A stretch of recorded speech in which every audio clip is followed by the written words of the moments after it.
Alexandre Pantoja versus Asakura. Who's going to win this fight? Well, before we talk about who's going to win this fight, let's take a look at the latest performances in which Alexandre Pantoja fought Brandon Royval for a second time, in which Brandon Royval outlanded Alexandre Pantoja, but Alexandre Pantoja took control of the fight with his wrestling, grappling, and ground game, and Alexandre Pantoja ended up taking it by decision. And after this, Alexandre Pantoja went on to fight Steve Erceg, in which Alexandre Pantoja started off great, completely outclassed and outlanded Steve Erceg, and obviously Alexandre Pantoja ended up taking it by decision. And still! Let's take a look at Asakura's latest performances, in which he fought Yuki Motoya, in which both went back and forth, both had some great shots and kicks, until Asakura dropped Yuki Motoya in round 2. Asakura then knocked him out with a nasty knee to the body in round 3.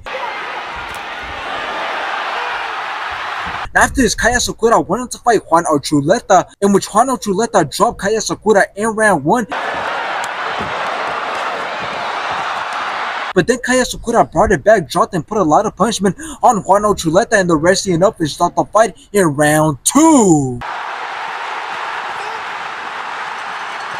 Now, this fight being switched to the main event obviously isn't a bad move, because this fight is still a title fight, on top of the fact that we're getting a newcomer, Asakura, who's making his UFC debut. But the weird thing is that he's used to fighting in the ring rather than an octagon in a cage, which I believe is going to make a big difference in this fight, on top of the fact that Asakura still hasn't had a fight this year. But at the same time, there are some advantages that Asakura has over Alexandre Pantoja that could possibly make a difference in this fight, and that's the fact that he is 3 inches taller than Pantoja and he's 3 years younger. But now, fight-wise, does Asakura actually stand a chance against Alexandre Pantoja? Well, let's talk about a few things, like the fact that he runs a risk of getting DQ'd because some of his finishes aren't legal in the UFC, and those are things like soccer kicks and knees to a grounded opponent. So again, him coming to the UFC is definitely going to be new to him, on top of the fact that he's going to have to change up his game plan and style a little bit if, again, he doesn't want to get DQ'd. But regardless of the fact that he's new, and regardless of the fact that he's going to have to change up a few things, I still believe that Alexandre Pantoja wins this fight pretty convincingly. Because yes, Asakura is very dangerous when it comes to standing on the feet, as he's able to mix things up pretty well, but Alexandre Pantoja is also a very powerful striker who mixes up the striking very well, on top of the fact that he mixes things up by shooting for takedowns and looking to take control on the ground, which I don't believe that Asakura will be ready for. So in this fight, I do see Alexandre Pantoja showing that he can hang with the striking of Asakura,